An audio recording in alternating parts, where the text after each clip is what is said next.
Good morning. It is 7:02 a.m. on what day? Thursday, January 28th, 2016.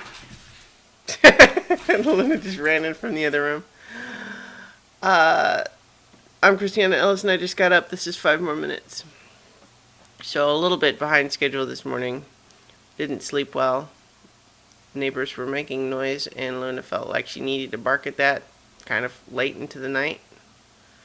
And that was kind of like a combined coordinated thing. Like, they weren't making that much noise, but it was enough that Luna felt like she needed to bark at it, and that certainly kept me awake and made me feel worried that she was going to disturb other people.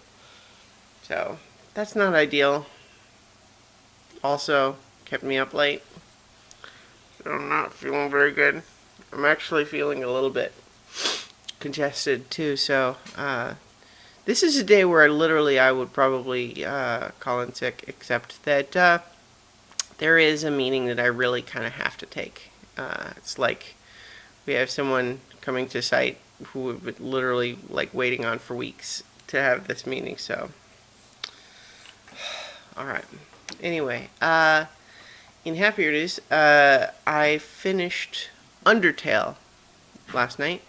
Um, and for those in the know, what I mean by that is that I got the neutral pacifist ending and then the true pacifist ending. One of the interesting gimmicks of this game is that it's an RPG where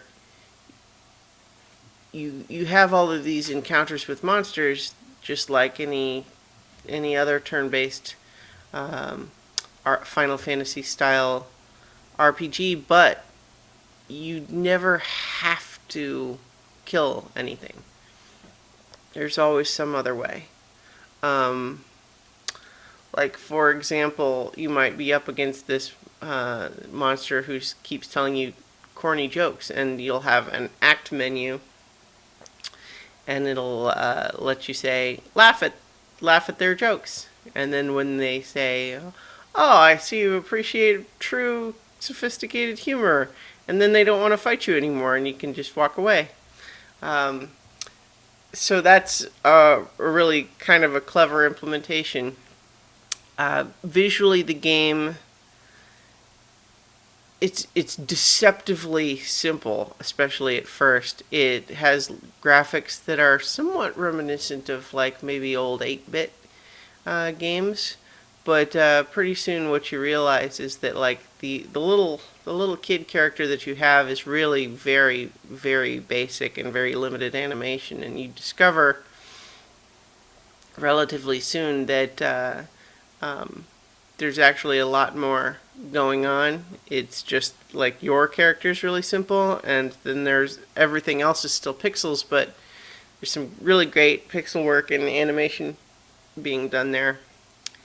And the story the story is really what makes this game something special. First of all, there's tons and tons of humor that, especially if you're really familiar with this type of game, is there's some really great stuff in there. I don't want to spoil too many of the jokes, but just like one example is you'll you're just first. This is very early in the game. You're first introduced to the idea of um, a puzzle where you need to push a rock onto a switch in order to deactivate a trap. Pretty basic video game fare, right?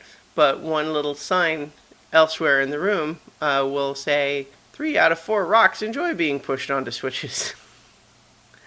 But as if that weren't enough, the next time you encounter a puzzle like that, there's 3 in that room, and you push the first 2, and then when you go to do the fourth one, it says, "What are you doing? You just push rocks around without asking first?"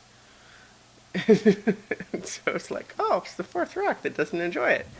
And then you proceed to say, well, would you please move onto the switch? And it's like, oh, you want me to move? Okay, how about this? And then it moves like in the wrong direction. It's like, and then you have to talk to it again. It's like, oh, you not that direction? How about this? And it moves in the right direction, but not far enough. And you're just like, Okay, so it's just screwing with your expectations in that way.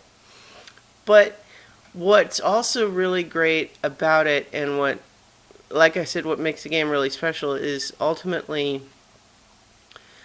the characters that you're introduced to and the story that it builds becomes really emotional and really wonderful, and like not complex exactly, but deep, in the sense that it's just getting at a lot of emotional issues and character types that we're not used to seeing in this sort of game. And it's almost like a way of having everybody is insecure in their own little way, and by playing through where you're trying not to kill anybody, you it's a little bit like every person is a puzzle where you're trying to figure out what's the way to get at this person's underlying insecurity or anger, and and you know, have everybody part as friends. And like, so I'm struggling because I don't want to spoil much more than that, because the thing is, the game responds to however you play, because you don't have to do those things that I was saying. You can also just fight and kill stuff. What the game reacts to you, it approaches, the story changes as a result. Now, I've not played through with the so-called genocide version, so I don't know exactly what happens there, but I really, really liked it. And especially if you're kind of into those turn-based RPGs, very strong recommendation on this one. Do not be fooled by its initial appearance, like in the first few minutes. Like, don't judge too quickly. Um, give it some time to work on you, and I think it'll start really getting its hooks in you. In any case, highly recommended. Undertale. It's available on Steam, probably also on PCs without Steam, but that's where I played it. So, I've got to go ahead and get ready for work. So, I hope you all have a good day, and I'll talk to you tomorrow for 5 more minutes.